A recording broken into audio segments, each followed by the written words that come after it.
Hello, welcome. Welcome to today's session. This is Ayokweju Falekulo saying hello to everyone. In today's session, we're going to be talking about discipline.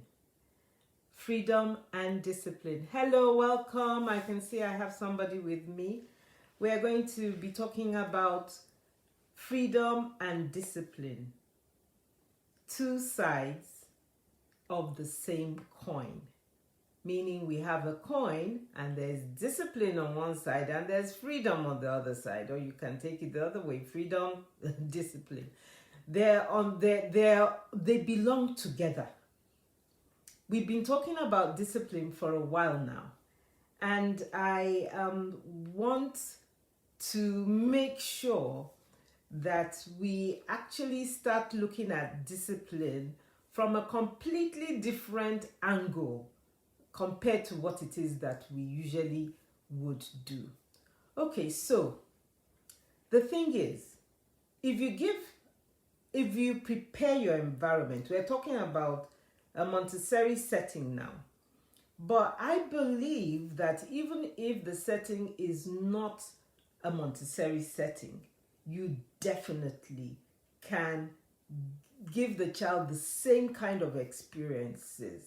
It is not true that it's only Montessori environments that can provide the best for the child, but definitely the concepts that we learn from the Montessori setting are pivotal to actually helping our children achieve the best.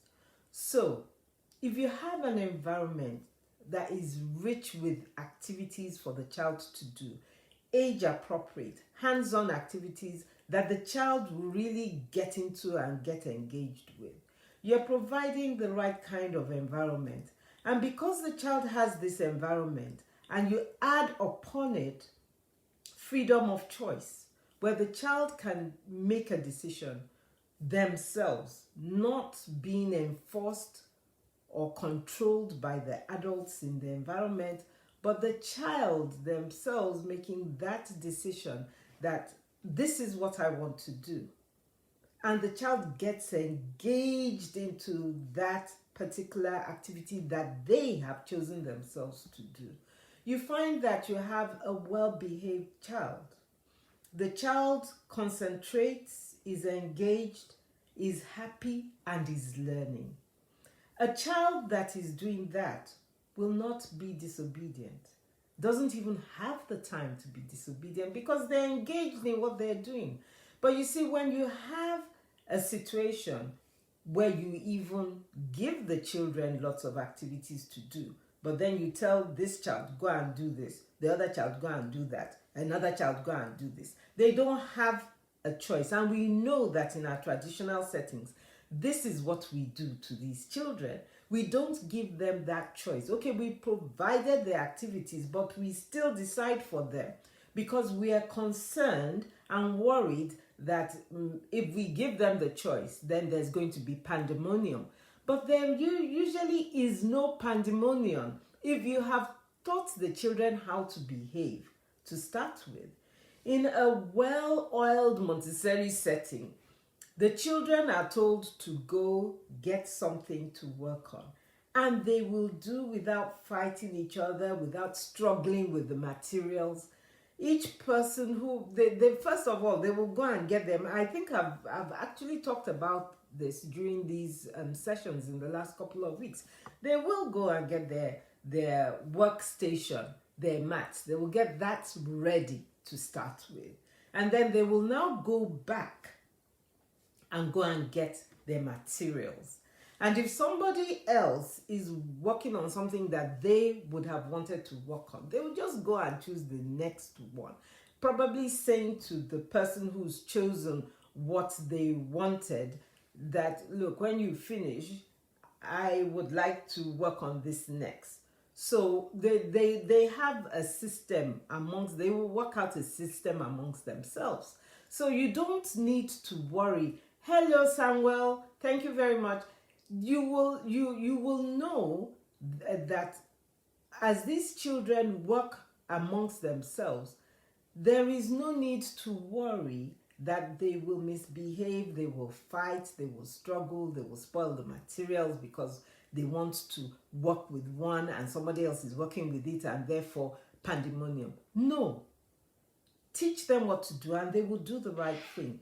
They will learn to be patient with each other and wait until one person finishes, but they will just go on and go and take the second best material and work with it. And this is what the children need.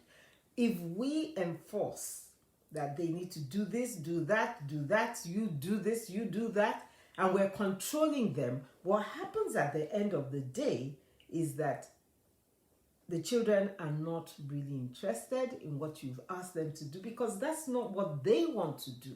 That's not what their inner teacher is telling them to do. We are the ones who are trying to control them. You see, when we give our children discipline, what happens, when we give our children freedom, what happens is that they develop discipline. They develop discipline because you've given them freedom of choice. They've made a choice. They're able to concentrate. They're able to now develop their will because they decided themselves this is what they're going to do. When a child is allowed to choose, development of the will ensues. When their will is being developed, the ability to be a disciplined human being is also coming to play. So they become self-disciplined. A self-disciplined person is the person who will be obedient. That is where discipline comes from. And that's why I'm saying that freedom and discipline, they belong together. They are two different faces of your coin, but it's the same coin. You see, freedom will help the child, will build to discipline.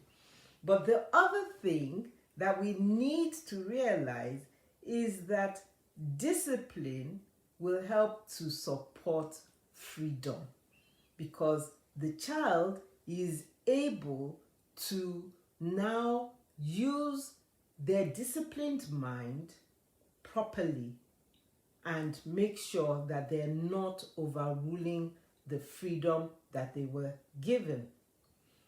If, for example, a child is in the classroom and needs to get some work done, let's say, for example, they've been given some work to do and they want to work with a material that somebody else is working with, or they want to work with another child. Let's say they're maybe 4 or 5 years old and they've gotten to that point where they want to start interacting and collaborating with other people.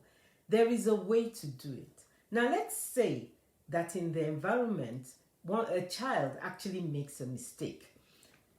They know that they're not supposed to just go and take over. But let's say in they're so exuberant, they go and actually try and take over the work of another child. When the child does this, the child will usually know immediately they've done that they've done something wrong, because the environment is so ordered that they see their mistakes immediately, or should do. And let's say this child sees their mistakes. What usually happens with us adults is we get in there and we correct them. But it's much better for us to wait, observe, and see what will happen. You will notice, to your surprise, if this is a well-ordered, prepared environment, that the child will draw back and say, "Oh, I'm sorry, I shouldn't have done that. Can I work with you?"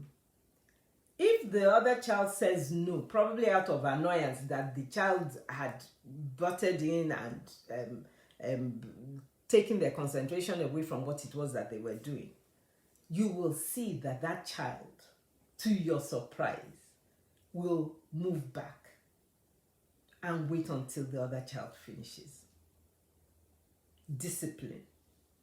Whereas under normal circumstances, when they're in this kind of situation, what we would expect is a big fight to ensue. That will not happen in a Montessori setting. And that is why you see, even though there is so much movement, they're moving around, they're talking, they're doing different things, there's order to it. And the children know how to behave. We need to trust these children. We need to respect them. We need to be able to help them to develop themselves, because as they deserve, our job is to provide the right environment. For them, they will learn how to behave. They're learning to be social beings, and they will become great social beings if we allow them to do what they need to do. The problem is we usually think for them. The problem is we control them. The problem is we tell them what to do and what not to do. They have a brain. They can think. Let them think. Freedom is important for the child. When they're free, they will be disciplined. When they're disciplined, they will use their freedom properly. I hope this has been useful to you. Please leave your comments at the end of watching this. Thank you so much for being here. Bye for now.